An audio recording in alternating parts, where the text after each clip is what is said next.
নমস্কার, আমার আজকের ব্লগে আপনাদের স্বাগত। আজকে আমি আপনাদের সাথে আমার দোতলার যে বেডরুম তার সঙ্গে অ্যাটাচ একটা বড় ব্যালকনি ছিল, সেই ব্যালকনিটাকে কিভাবে সাজিয়েছি তার কিছু ছবি শেয়ার করছি। এখানে দেখুন দুটো লাইভ প্ল্যান্ট রেখেছি, একটা জেট প্ল্যান্ট আছে আর একটা টেবিল পাম বলে। এখানে আমার বাবা মার ছবি আছে আর নিচে রয়েছে আমার দুই ছেলের ছবি, তার সাথে কিছু আর্টিফিশিয়াল ডেকোরেশনের জিনিস দিয়ে সাজিয়েছি। আর ব্যালকনিটার দুটো সাইডের যে গ্রিলগুলো ছিল ওগুলো ওই গ্লাস স্লাইডিং দিয়ে ঘিরে নিয়েছি, আর সামনেটাও গ্লাস দিয়ে ঘিরেছি, ওখানে এই পর্দাটা লাগিয়েছি।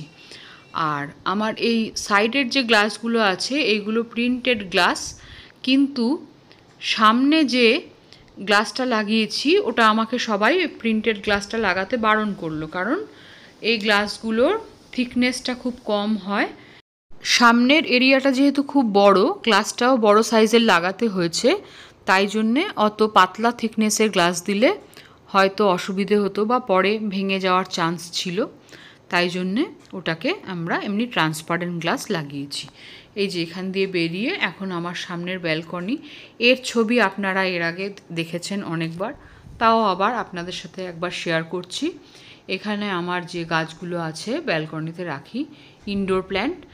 এখন তো গরমকাল, সেইভাবে ফুলের গাছ কিছু নেই, এই ইনডোর প্ল্যান্টই রয়েছে, এইগুলো এইখানটা সাজানো আছে। এছাড়া দেখুন এর আগের দিন আমি অ্যাগ্লোনিমাগুলো বসিয়েছিলাম, ওইগুলো এত গরম পড়েছে যে থাকছে না, ওই জন্যে এই শেডের দিকে ওগুলোকে একটু সরিয়ে রেখেছি। গরমে দেখছি পাতাগুলো কেমন একটা হয়ে যাচ্ছে, ওই জন্যে ওগুলোকে এপাশে সাজিয়ে রেখেছি।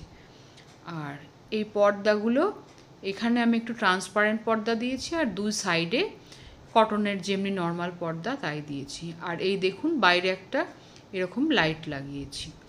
ভিতরে দেখুন, আপনাদের আগের দিন বলছিলাম না আমি ভিডিও করলে ছোট ছেলে সব সময় আমার পেছন পেছন ঘুরে বেড়ায়, দেখুন ও কিন্তু আমি যেখানে যেখানে যাচ্ছি আশেপাশেই আছে কোথাও, এখন হয়তো আমাকে দেখে একটু সরে গেল, কিন্তু আশেপাশেই কোথাও আছে।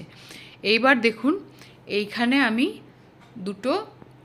দুই সাইডে দুটো লাইট লাগিয়েছি, একটা এই যে এখন ওয়ার্ম লাইট বলে, একটা ওয়ার্ম কালারের আর একটা গ্রিন কালারের, এই দুটো দুপাশে লাগিয়েছি। এইটা এখন তো গরমকাল, এখানে শোয়ার একটু অসুবিধে, কিন্তু আমার মনে হয় শীতকালে বা বৃষ্টি হলে এই জায়গাটা শোয়ার জন্যে খুবই ভালো হবে। এই যে দেখুন ভেতরে আমার বেডরুমটা দেখা যাচ্ছে, এখন অতটা সাজানো গোছানো নেই তাই পুরোটা আপনাদের সাথে শেয়ার করলাম না, সামনে থেকে যেটুকু দেখা যাচ্ছে সেটুকুই দেখালাম, পরে আরেকদিন ভালো করে দেখাবো। এই যে ওয়ার্ড্রোবটা দেখছেন এটাও আমার অনেক পুরনো, আমার বিয়ের সময় মানে আজ থেকে 23 বছর আগে করা।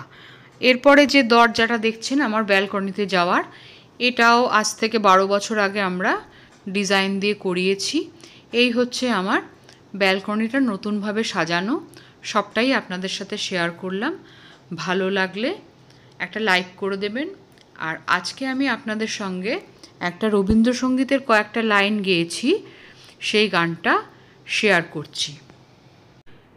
কেন মেঘ আসে হৃদয় আকাশে, কেন মেঘ আসে হৃদয় আকাশে, তোমারে দেখিতে দেয় না, মাঝে মাঝে তব দেখা পাই, চিরদিন কেন পাই না, মাঝে মাঝে তব দেখা পাই, চিরদিন কেন পাই না, কেন মেঘ আসে হৃদয় আকাশে, কেন মেঘ আসে হৃদয় আকাশে, তোমারে দেখিতে দেয় না, মোহ মেঘে